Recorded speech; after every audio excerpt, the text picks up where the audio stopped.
So I am in the arena with Bounce, the rescue that came in on Wednesday, and today is Friday. And when she came off the trailer, I did not notice her feet. She was very well loved. So this is not a horse that was in a neglectful situation or anything like this. She had an unknown severe lameness, or has an unknown severe lameness, with unknown root cause and unknown treatment. And so that's why she's here. And one of the principles that I've really tried to get clear with myself on is that we observe and we don't judge. So we're going to observe her feet, and we're not going to judge them. We're simply going to talk about what her feet look like and what the effects of that are. So the camera is not going to do a great job of showing because you're going to lose some of the 3D depth. But her feet are very long, probably 1.5 inches to 2 inches in the toe. Her heels are very underrun. Her hoof wall is disintegrating. And these are the fronts. She appears to have pads with a bar shoe, I think. Or no, she has a pad and then a regular shoe. I have not picked her feet out yet, but I don't think I can because I think that pad covers the base of the foot. And then her heels are so contracted that this channel is elongated, and I've frankly never seen anything quite like that, except in a clubby foot. And then she's essentially, someone else said this, and this is accurate, she's been shod in a way that essentially makes her club-footed, which takes away all the angulation in the limb. And when we think about our joints, part of the purpose of angles is to absorb concussion.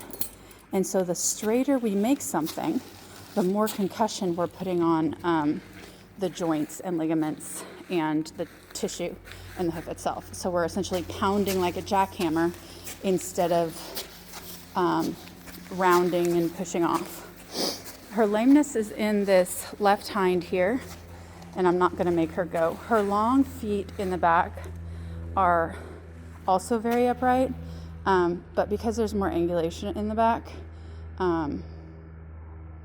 it's still really not good. But the front is essentially like her living in ballerina point shoes. And for her back legs, because she's injured, having extra length means that she has to work that much harder to lift and break over. And then it's been years, but there was a study done, and I can't quote it because I don't remember the details, but I could probably find it somewhere in my documents.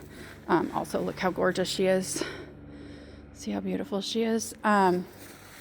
So she's injured in this hind leg right here and extremely lame, but having this extra length in her foot, and then the weight of a shoe changes the flight pattern more than having shoes. So there was a study done, and essentially what they determined was it wasn't shoes themselves that changed the flight patterns biomechanically, it was the weight of the shoe. So I have not picked her feet out. I don't think I'm going to be able to see her frog. I think the pad goes all the way through. I'm not familiar with this type of shoe because my horses have always been barefoot. Hey, gorgeous. So if you look at her, you can also watch earlier when she was standing, the way that she won, as someone said, she looks like she's wearing walking horse stacks, which if you've heard about that, it's just pounding on her knees. It's pounding on every joint she has.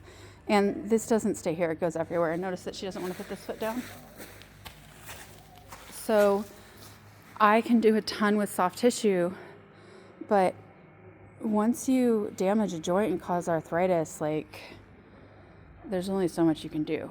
She is stunningly built. So hopefully she can come back from this. But waiting 2 days for the farrier is going to be really, really hard. And I really wish I had gotten her out yesterday as planned so that we could have gotten her shoes removed and the angles changed and begin slowly bringing her feet back before the weekend, because I don't want to leave her like this. It will take a very long time to bring her feet back, because when feet get really long, the blood flow grows into the foot, and it has to slowly be taken back, sort of like the quick in a dog's nail. So this is going to take a really long time to give her function. But as soon as her shoes are removed, we can begin giving her the correct angles. And then I'm probably going to do a fundraiser to get boots for her, because I want to be able to rasp her feet. Every time I do a major change in her body, so do a fascia release, it's going to change the angulation of her hoof, because she's going to change the way she stands and walks and everything.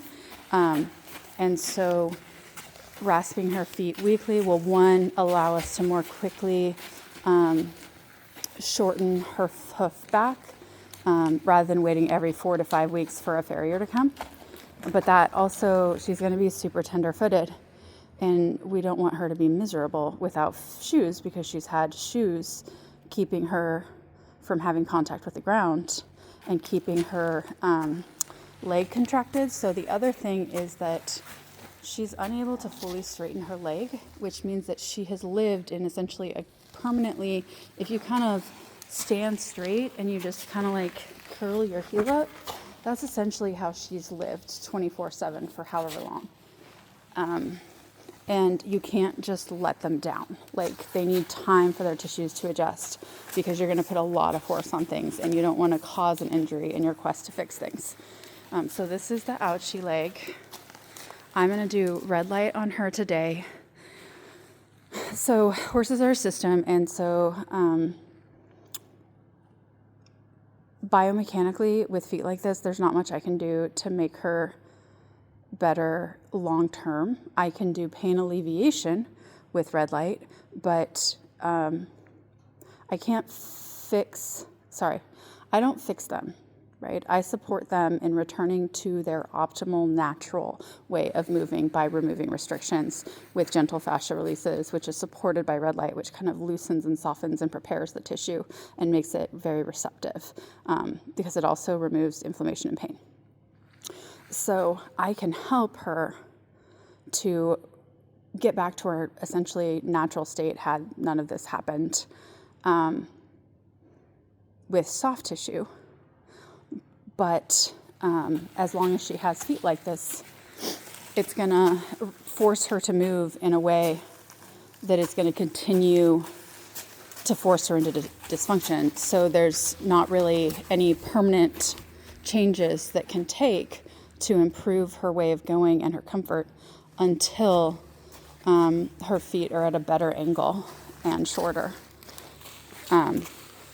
It's going to take time, a lot of time, but we will do our best. She is a sweetheart. She's gorgeous. Yeah, you're gorgeous. I love her tall little whites in the back. I love bays. I love my grays. I love gray, and I love the grays here, but I've always really been a fan of bays and had bays. And she is a very, very, very beautiful girl.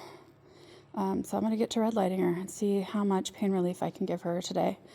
It will also really relax her, because when you are a horse and you are essentially forced into being unable to move and escape, it's gonna put your nervous system into a sympathetic or fight or flight state, because it's gonna create tension, and it's gonna give kind of a feedback loop that tells your body that you can't get away.